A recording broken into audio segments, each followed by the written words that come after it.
Welcome again to Crimes and Cocktails. This is an interactive series of webinars that Signifyd hosts.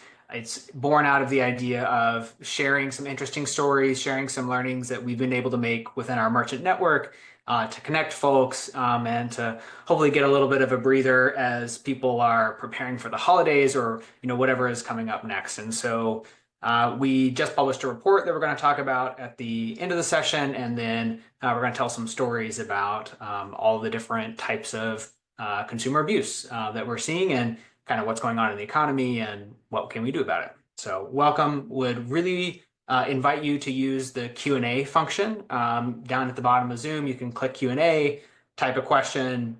Don't feel like you have to wait till the end to ask any questions. If you want to, just go ahead and pop it in as it comes up.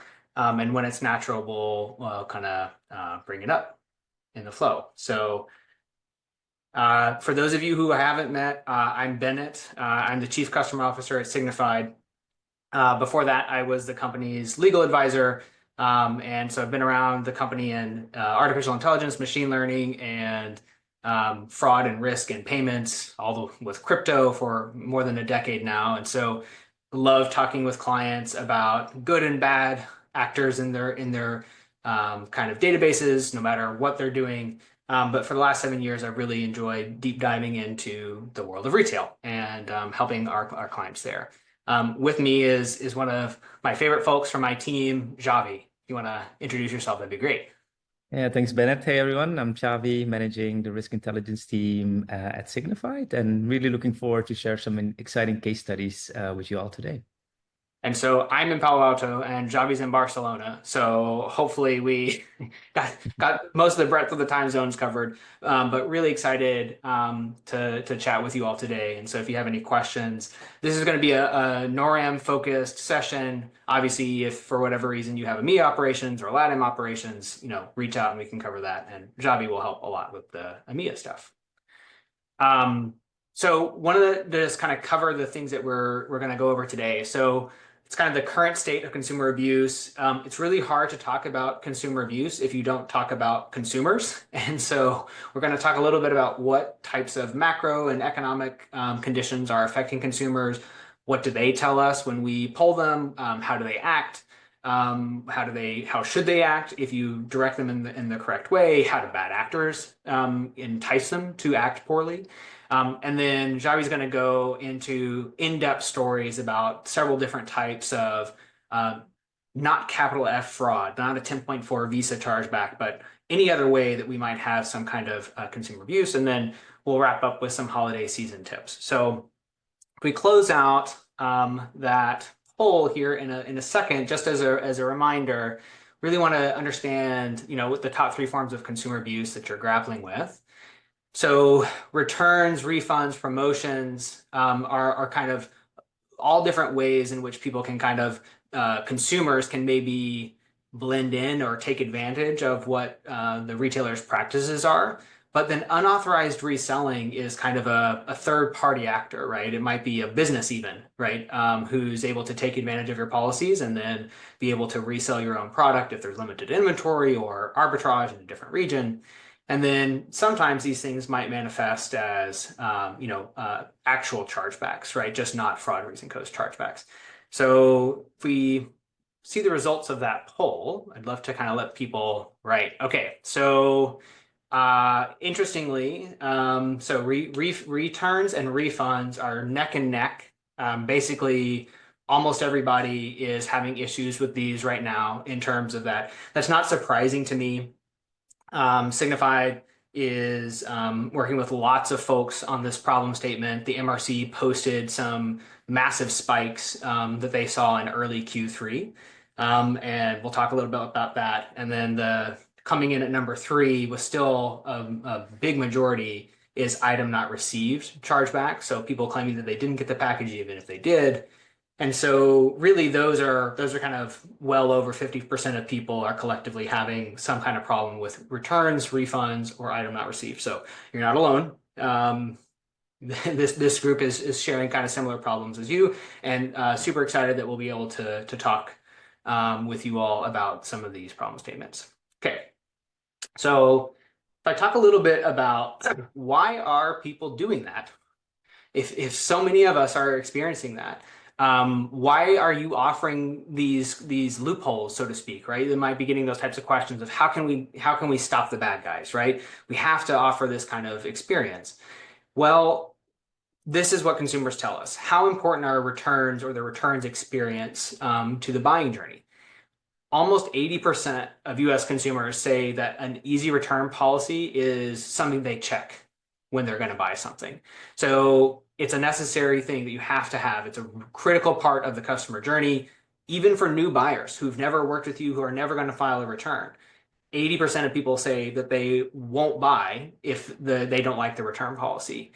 And then what we also see is once people do have a good return rate, and they have a good experience, they come back and spend more money. And so they have a higher repeat purchase rate from that perspective. And so it is a mission critical part of being a retailer to provide comfort and trust that when you buy something, you're going to be able to fix it in a maybe even delightful way, if it's not what you actually wanted. So that's the expectation that you have to meet. On the other side, you have a huge total cost of returns fraud kind of calculation that you have to understand. It's really hard to put all of this together, but chunking it, you have the cost of the actual lost goods, right? Okay, if I get it back, can I restock it? If I get it back, can I sell it? Maybe I don't get it back at all. What about if I make the wrong mistake and I make somebody send me something in, or I don't give them their money, or I deny them a return and it's actually a good customer? Oh my gosh, that's such a huge problem, right, in terms of customer experience. And then what am I actually spending in operational cost or vendor or whatever in order to be able to sort between the good and the bad? So these big chunks are usually pretty hard for folks to put together because they oftentimes sit in three different orgs at least, and maybe even three different databases. But just wanted to kind of highlight why do we care? Because consumers empirically and qualitatively tell us that they care, but it's also expensive to get it right. So talking a little bit about like consumer abuse and kind of the root of it, like why might this be getting worse? I think the key thing that I always look at is how are the consumers feeling, right? And the first piece is that giant blue hump in the middle of 22 to 23. The US consumer has not forgotten. It has a long memory, and people are mad about it. And even if the economy has recovered, that giant hump, this is not prices on an absolute level. This is a slope. So that 9% increase has just settled down to a 3% increase, but we still have that step function jump up in prices that people are feeling. And so that's the first primary thing that I think people have to understand is it's still, even if things are getting better, it doesn't feel great for the American consumer. We just got interest rates announced, a pretty historic, half a point drop announced by the US Fed, a similar rate drop announced in EMEA, Canada, and Mexico. So most of the Western economies are bringing their interest rates down. And then we expect, again, kind of for those to step down. As inflation modulates, as interest rates come down, people are kind of bullish, stock market's doing well, thinking, okay, all right, we're going to be able to maybe have that elusive soft landing rather than a recession. Again, things are better than they absolutely could have been, but still don't feel very great. And then the last one is how do consumers feel in terms of their pocketbooks? How much money are they taking in? So the green line here is average earnings, and the gray line is the consumer price index again, comparing different kind of components here. But again, the area under the gray curve is what people are feeling. And the area under the green curve has only been catching up since, call it Q2 of 2023. And so that delta is really what people are feeling. And so, for example, I live in Palo Alto, and I've never had anybody with any issues with my packages. I had a Richter canvas, a modern, canvas work of art delivered, brown, a nondescript, giant. Someone thought it was a TV. I was out visiting family. I came home. The top of it had been opened. And they're like, oh, this isn't a TV, so I'll just leave it be. I'm not going to try to I'm not going to try to fence this. Even if it's more valuable than a TV, it's really hard to sell. And so that's never been something I've experienced. And I've lived here for 7 years. And so from that kind of a perspective, why is that behavior happening now? It's because all of these things, right? And so when you ask yourself, hey, why is a consumer, doing this? Why are people willing to do what they do? They're feeling a crunch, right? So actually, these are month over month numbers, and so what we're actually seeing is that from the high at the beginning of Q3, we are seeing fraud pressure come down a little bit. We are seeing consumer abuse come down a little bit when we and MRC and a bunch of other folks kind of raised the alarm bells. But 10% off of a historic high is still incredibly, incredibly different from what status quo used to be. What happens when you ask consumers themselves? Um, I'm fascinated by these types of studies where they'll just say, "Yeah, I do that," and falsely claiming a package never arrived. 21% of folks that we poll say that they do that. Hey, I didn't really like it, even if they are totally fine with it, so that they can maybe get a discount or a promo or a concession from the retailer. Um, asking for a refund, hoping to maybe keep it, right? From that perspective, 25% of people do that. And then this one is probably the most controversial. And certainly when I talk with folks, there's a gender divide, there's an apparel divide in terms of industry. It's wearing or using an item and then returning it. Is that bracketing? Is that wardrobing? Is that something else?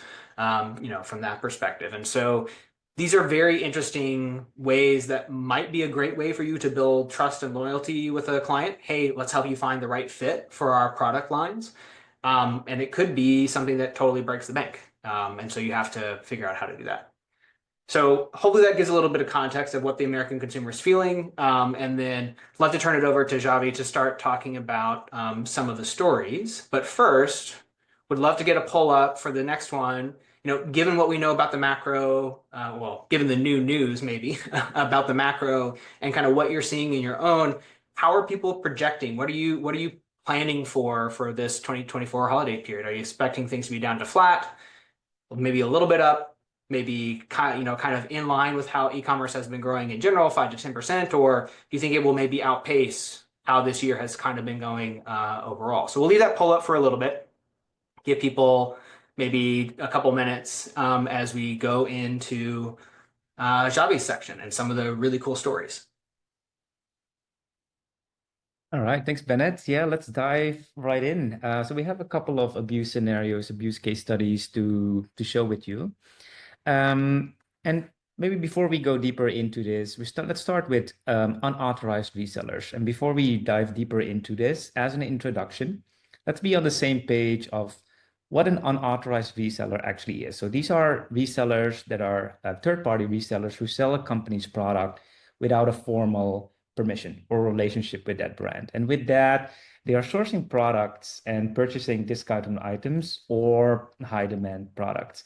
And a few options on how they can earn. First, they can, buy products on a merchant's website with stolen cards, receive these goods, resell these to generate profit, the traditional payment fraud.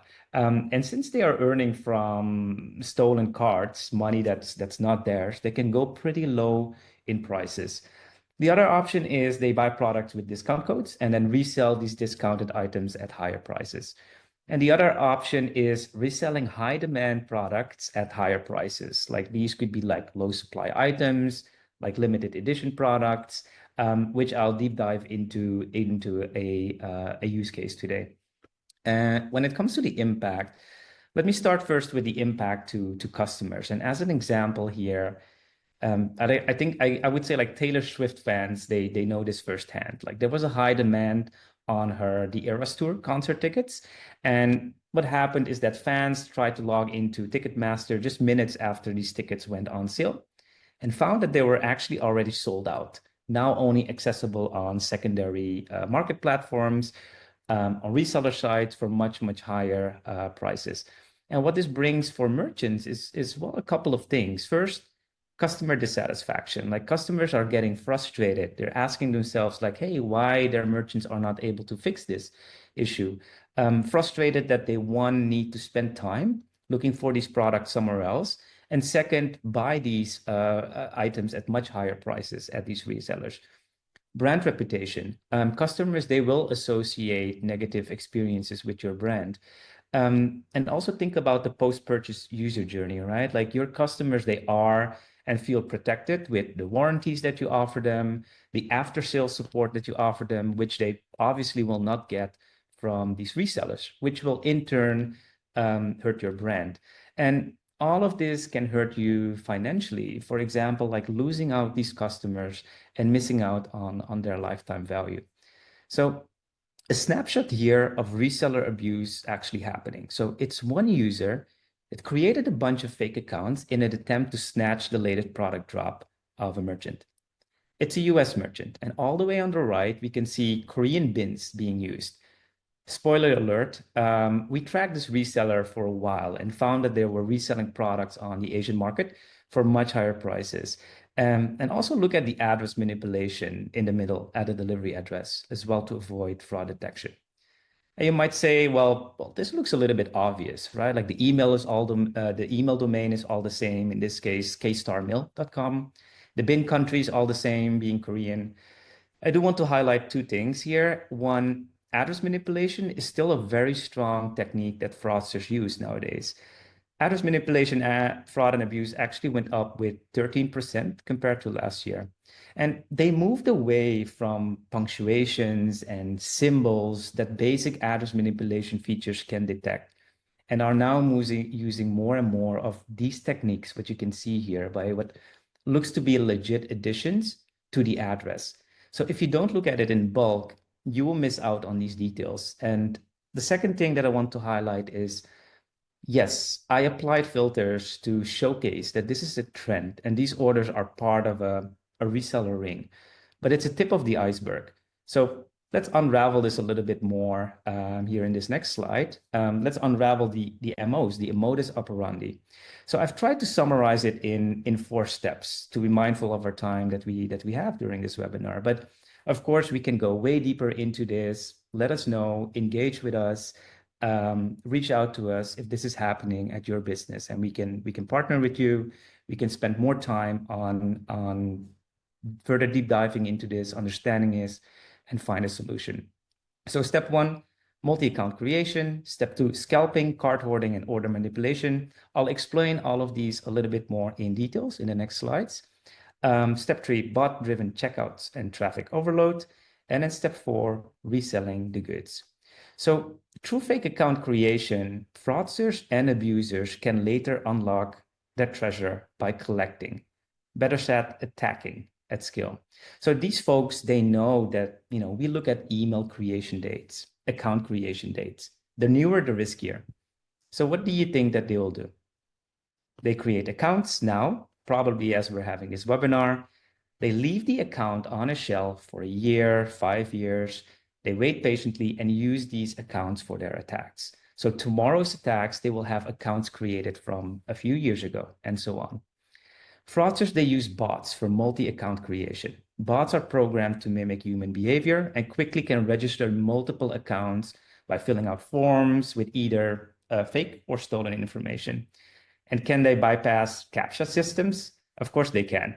And if fraudsters, they want to spend their dev resources somewhere else, they can buy these CAPTCHA solving problems for pennies. These bots, they can mask their IPs, they can simulate different devices, they can get these devices manipulated. They can also control the speed of account creation that allows to bypass velocity checks. Scalping. Scalping is when resellers use bots to automatically identify when merchants are releasing high demand or limited edition items, and then rapidly purchase these large quantities of these products as soon as they become available. And cart hoarding, cart with a T here, is when resellers, they use bots.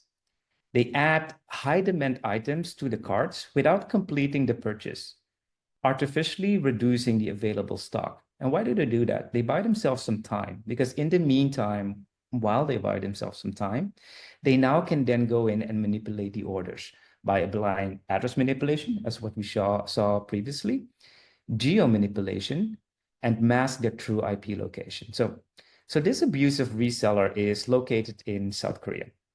All of the 22,000 orders of these users look like this, where the IP is manipulated to be in the US.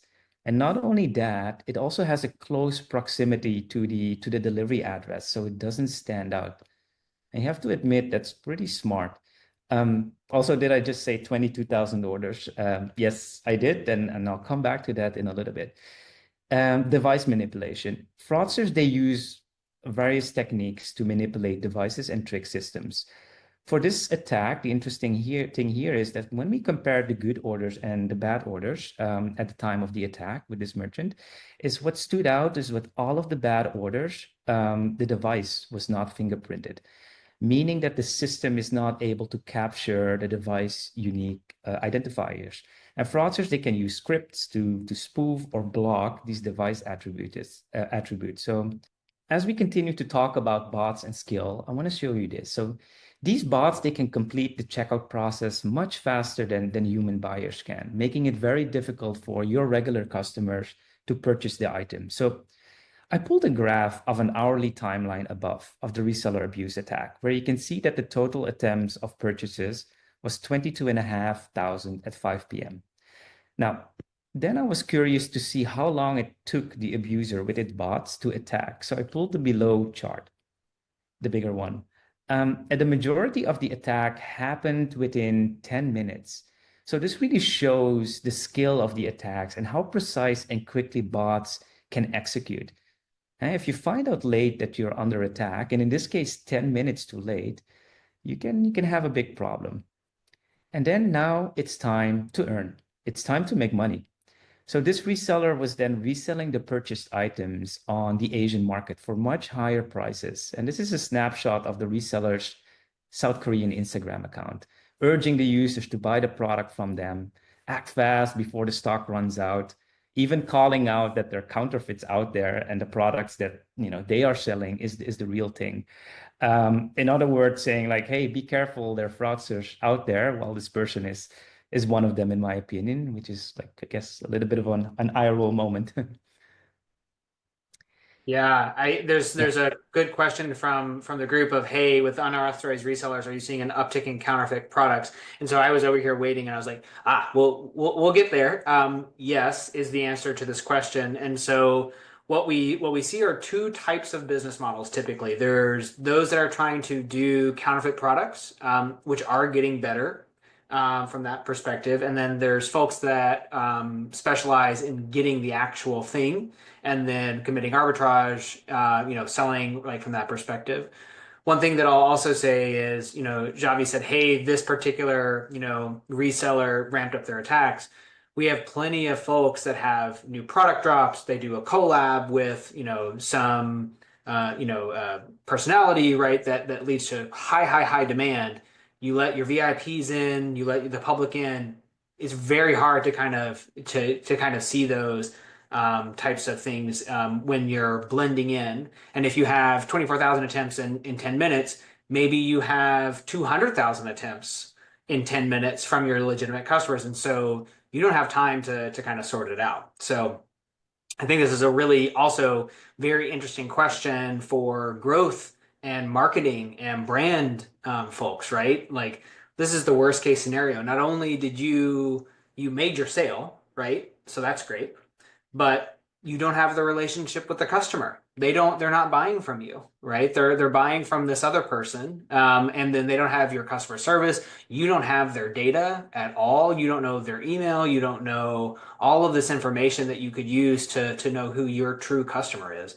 And that's obfuscated, right, behind this kind of activity. All Yeah, right, we maybe can let's look pull at up that. the poll on how people feel like the holidays are going to go, and then let's go into our next story. Yeah, so in general, people are kind of in the middle here. The majority of people think that we're going to be in the call it 2 to 8% range, which would be very muted growth historically, but year over year, only 13% of people are projecting greater than 10%. So those are the goals, and then they're almost double up in down to flat. this holiday period. I personally am pretty bullish. I would put myself in the +5 to +10 towards that +10% mark. And then let's see how October shakes up from that perspective. But given interest rates, given wages, given kind of how people have kind of been waiting for this interest rate to drop, I feel like we're gonna see some loosening of some pocketbooks probably. All right, let's go into the next story. All right. I think, Bennett, before we go into the next story, just want to kind of highlight, as we wrap up, the modus operandi, just want to call out like one thing on this particular, fraud attack that we've seen. So this was beyond frustrating for the merchant's loyal customers. Where do you think like these, customers went to complain? To the actual They went retailer. to Yeah, they went to the, on social media, openly complain about this to say like, hey, are you restocking this? I missed it and I refuse to pay $100 from resellers. And you can really see how the damage to customer lifetime value really starts here with disappointed customers who missed out, and it multiplies as word spreads through social posts and word to mouth. And yeah, we partnered up with this merchant and worked together on building a solution. A lot can kind of go into this funnel, but in the middle, kind of wanted to limit it to 5 bullet points on what I think was most important for these attacks. So we worked through those, and yeah, we worked on solving the issue together with the merchant. With as a result, happy customers that kind of went back to the social media and appreciated that it's got that solved for them.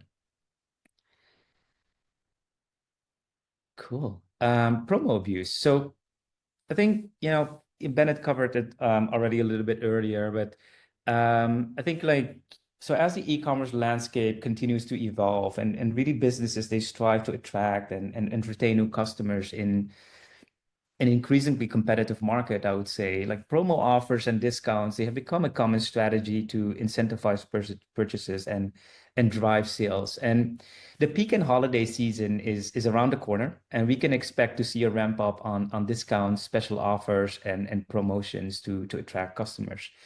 Promo abuse in e-commerce refers to the exploitation of discounts, um, exploitation of promos or other marketing incentives by individuals or groups for personal gains in ways that were not intended by the merchant. Um, and this can cause significant financial losses for businesses and can undermine the effectiveness of promotional campaigns. It can increase operational costs. It can increase fraud and abuse costs. Um, a tip, if not done already, I would really recommend to have, for example, your fraud and your marketing team work very close with each other, as these two departments can sometimes have, conflicting internal KPIs. On one side, you have like the promos that are being shared by your marketing team, which can result in multiple fake account creation that are then being blocked by your fraud teams, on the other hand. And further impact to your business is it can devalue your brand and customers' trust, as legitimate customers may miss out on promotions. And when it comes to the earning model, I would say it's pretty straightforward. Abusers, they want financial savings, and more organized schemes will be reselling discounted products, your unauthorized resellers again. Behavior, when it comes to the behavior, multiple account creation, again, we cannot get away from that. So these abusers, they create multiple fake accounts repeatedly to take advantage of these promotions, and coupon stacking. So this is something interesting that we see as well, is that abusers, they exploit loopholes in the system to use multiple discount codes in a single purchase, even though the business intended it for only one promo to be applied. So let's walk through identifying promo abuse with data. So please take note that, like, apart from more promos being offered and available during the peak and holiday season, there's a much higher transaction volume, which can overwhelm detection systems. And a lot of fraud detection systems have alerts or flags set up on amount thresholds. And with promo abuse, the lower the amount, the more suspicious it gets. So let me ask you, like, would you spend time on investigating a user that used a $15 promo offer? What if this user pretends to be 418 different users and uses 418 times a $15 promo? And what if 10, 20, 30 users start to do following the same pattern? So the trick that is applied here is multi-account creation in combination with promo stacking. Let me show you. So we identified suspicious promo abuse activity through the fuzzy device ID across our merchant network. Fuzzy device ID is a method of identifying and tracking a device like a smartphone, computer, tablet that doesn't look at exact matches, but assigns the probability of whether multiple device interactions are coming from the same device. So if a user attempts to manipulate and generate multiple IDs, you can still match them. So we detected multiple fuzzy IDs with multiple emails. The first row here has one device ID connected with 418 unique email addresses. In other words, 418 for fake accounts. And further deep dive into this ID, this user shows that this user is pretty much always using two promo codes per order, promo code stacking. And the average promotion amount sits around $15. So not reflected here, but this was around 50% of the total order amount each time. And to avoid detection and velocity checks, this user was rotating delivery addresses. This could be delivery address of their friends, of family, of neighbors, abuser buddies, abusers. They can get pretty creative with this. And then going back to the first screenshot, it was not only this user that made these attempts. The list goes on. Promo abuse can often go hand in hand with your policy abuse. So we aligned beforehand on promo abuse case scenarios happening at this merchant and work together on getting this type of behavior blocked upfront. Um, and I'm going to apply the same fuzzy ID trick to show you this one. So this user is creating multiple emails on one device. And you can see it here, Revat supply 231, and buying products with discount codes. And the discounted amount for each product was just over $60, which is not bad for a discount. And then reselling these on Amazon for pretty low prices. So think here again about your brand reputation and how this can negatively impact the post-purchase user journey associated with your brand. Yeah, before we go into return abuse, Bennett, I'll pass it to you Yeah, for some I additional think thoughts. this one is a really fascinating example because the the marketing team might be super thrilled. Our promo worked, right? Like we the promos are getting used and all that kind of stuff, and we drove a lot of volume. But are you leaving money on the table? If the reseller is able to or whoever's sensing it is able to sell it somewhere, right? Then there's a real customer that's willing to buy it. How can you maybe get that sale from that person, right? And could you maybe get it with a lesser discount on your own site from that perspective? And so it's very hard to tease this out, and people have different KPIs of how to think about it. And it's also the type of thing that oftentimes people don't have time to really dig in and investigate, right? It's, hey, we sold 6 million units. Do we have time to investigate 120K of that is lost profit? That's hard, right? In terms of that trade-off. And so doing the investigation, it's not that it can't be done, but how do you catch it in real time? How do you stop it up front? How do you have the ability to do that? I think is a really interesting question.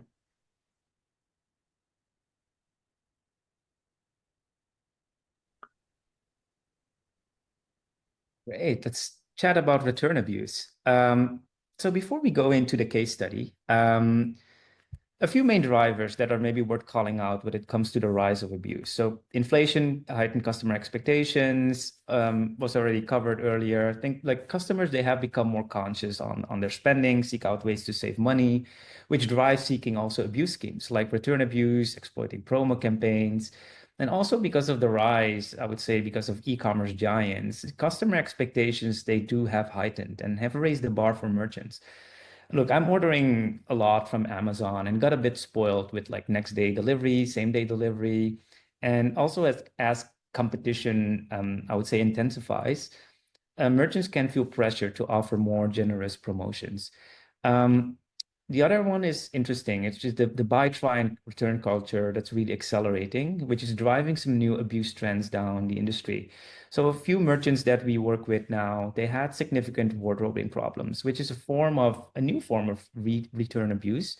where a customer is purchasing an item with the intention of using it temporarily, wearing it once or twice for a special occasion, and then returning it for a refund. Essentially renting the product, if you want to call it like that. And then apart from providing the refund, the merchant cannot really sell the item anymore at full price because it has been used. Think also here about like abusers that are purchasing an item, removing or switching valuable components, and then returning it for the full refund. Abusers can also send something back that's completely different. We probably already heard by now, abusers that are sending back potatoes in boxes or salt, as long as it has the same weight as that valuable item.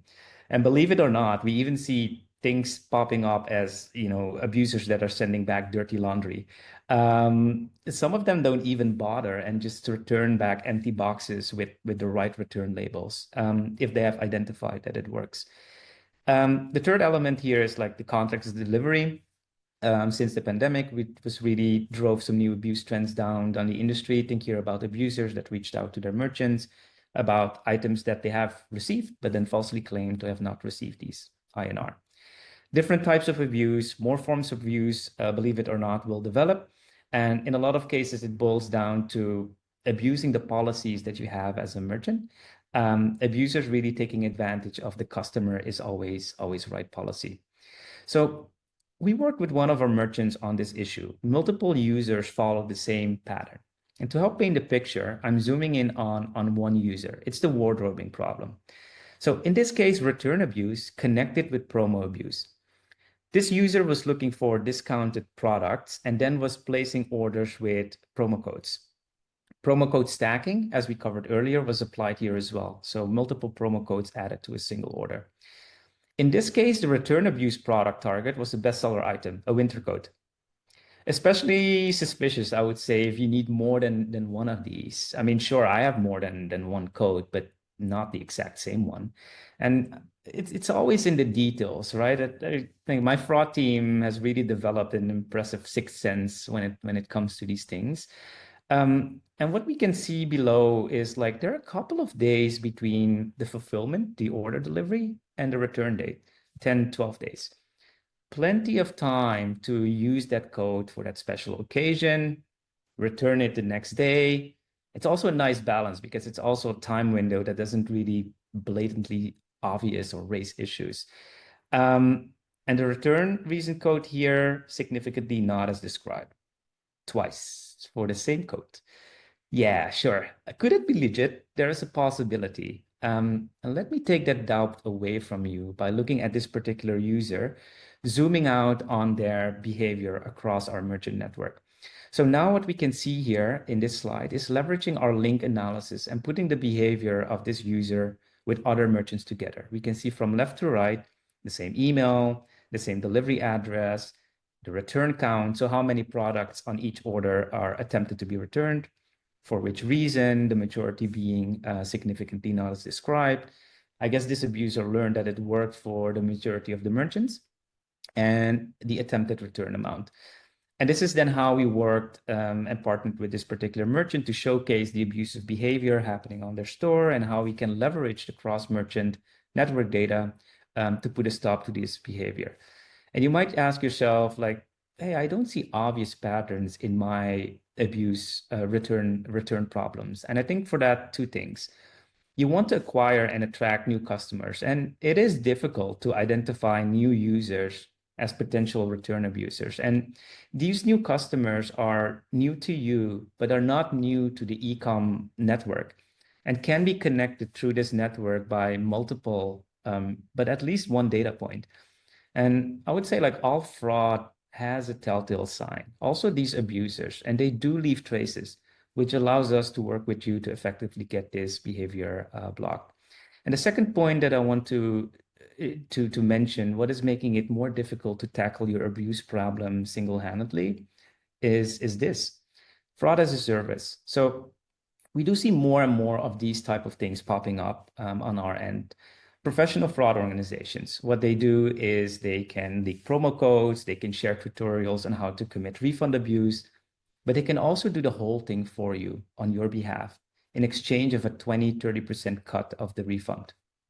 And these fraudsters, they know the merchants, they know what the business policies are, they know where the gaps and the vulnerabilities are.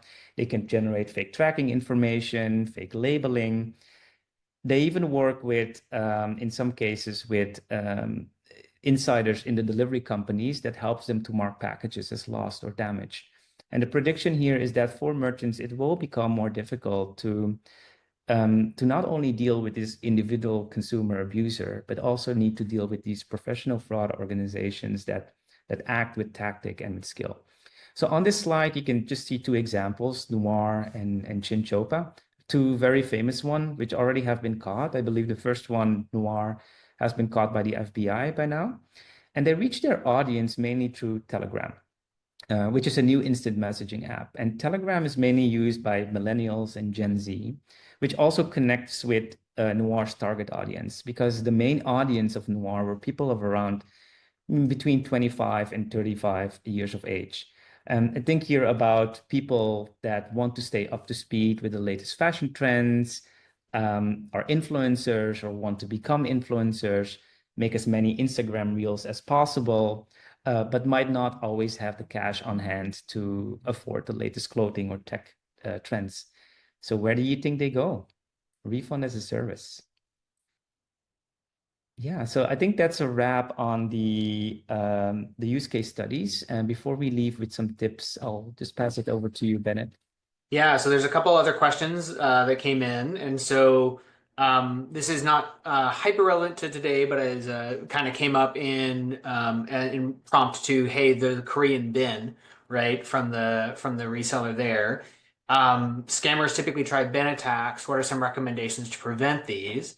And so, in many ways, bin attacks share a lot of the same characteristics of good and bad behavior. So it makes them sometimes hard. Are you offering a promotion? Do you have a branded credit card? Do you have a bunch of people in a particular area, starting to buy on your product because you have a promo, because you have a store there? There can be all kinds of good reasons for bin volume to spike. And so sorting the good from the bad bin volume and what is a good spike in volume versus a bad spike in volume, that's the crux of it. And typically, what we find is very helpful is we have multiple, machine learning features that will measure bin volume both in our across our entire network and at that merchant.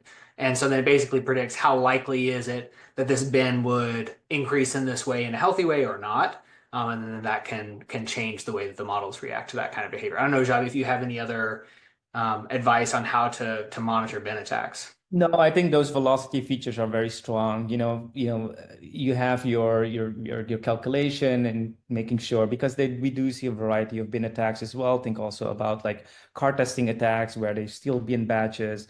Bins are definitely a good kind of velocity checks for you to have in place. So yeah, definitely echo that, Bennett. Yeah. And then we have another really interesting question, and this is more philosophical, maybe, or at least I'm going to answer it from a philosophical perspective is, hey, we've seen a big increase in item not received reports or chargebacks that are item not received coded. And so in that example you had of the user, they were selecting significantly not as described, right, to kind of get those things. I think at the beginning, 63% of people said that they were having trouble with INR claims increasing. So you're not alone, whoever's asking this. What we're finding is that our models, we have to have different models to predict different types of bad behavior. And so capital F fraud, is this a stolen financial instrument? Is this an account takeover where the payment instrument that's being used shouldn't be associated with the account? All of those types of problems have one kind of model that's answering that question. And then we have another model that's saying, is this going to lead to a fraudulent loss in a return environment, or is this an abusive loss in a return environment or a post-fulfillment environment? And so item not received is the lowercase fraud of that, right? Because they're trying to get the full value of the cart. They're not wardrobing. They're not making it so that you can't use it anymore. They're saying, give me all my money back or send me another one for free, right? From that perspective, it's not my fault, it's yours. Fix it for me. And so what we see in our own internal data and across our network is those patterns are very different from capital F financial fraud. And so we have entirely separate models, entirely separate databases that we use to address that. And so I'm not sure that answers your question. It's a great one. We're kind of learning how to build our models to address all these new types of things as they come up, but that's how we've solved that particular problem. Okay. All right. So I know we're coming up on time. There's a couple other questions. If I can get to them, I would love to. But here's some suggestions for peak and holiday that you can do. There was a question earlier of, hey, will we be sharing the slide deck? We absolutely will. You can watch this, or you can access the materials. So you can take notes if you want, but you don't have to. But really, the promo usage, you should really think of a way to do a fuzzy ID match or a fuzzy identification match. How can you collapse multiple types? Make sure that you really know how you're going to use your promotions. Don't let them just kind of sit up there forever. If you can, make them unique, tied to an account. That makes people feel more like a VIP anyway. So and I'll just say that try to not think of these as restrictions. Try to think of these as ways to partner with your product and your growth and your marketing teams. How can we make it a better customer experience? If you offer a VIP promo code that only they can use, that makes me feel special, right? And so then you're getting the benefits of a way more secure promo environment, but you're also making it so that that can't be abused by bad actors. There's a whole bunch of other things in terms of, how can you have a return policy or education? Not all of it has to be product. You don't have to get engineers or product involved. There's a lot that you can do with policy updates, with process updates, with different types of policies, making sure you actually enforce your terms and that your customer support reps can't accept people out of it. With Gen AI and these professional fraud rings, as soon as people know, well, if you say this particular key phrase, you're going to get the item. I mean, everybody's going to learn that key phrase and it's going to get shared, right? From that perspective. Ultimately, we're high on machine learning. It's the key thing you have to do from that. And then we compare this to, I think maybe a month and a half ago at this point, in the last 2 months for sure, MRC sent an unprecedented email, at least in the time that I've been in the industry, of, hey, we're getting broad-based, widespread reports of this INR increase, this return, this refund increase in terms of losses. Literally 60 to 70% of my conversations with my clients in this space involve refunds or returns or appeasements or exchanges as the top one or two topics. So it's on everybody's minds, and these are kinds of things that they've suggested that you do and make sure you put in place.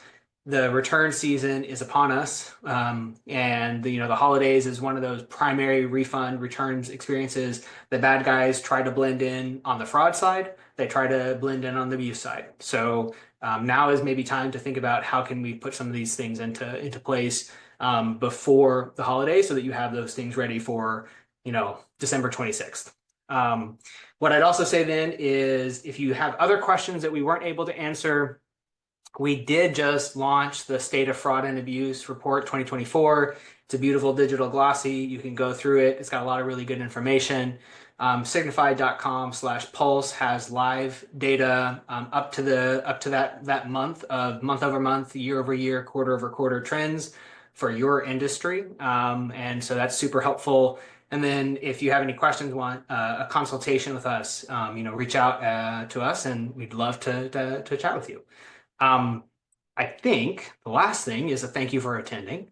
And we have both zero proof and full proof, mocktail and cocktail kits. And so, conditions apply. Sorry if you're in a geo where we can't send you one of these, but hopefully you are. And if you'd want one, please, do follow up, and then you can get one of these on us, and maybe watch the next Crimes and Cocktails, which is becoming ahead of the holiday season. We're talking about everything that we expect with even better economic data. We'll talk about what the card brands think. We'll talk about what Adobe thinks, what we think. We'll peer into our crystal balls. We're pretty good, and we'll help you get some good answers for your teams ahead of the holidays. Really appreciate it, everybody. Have a good rest of your day.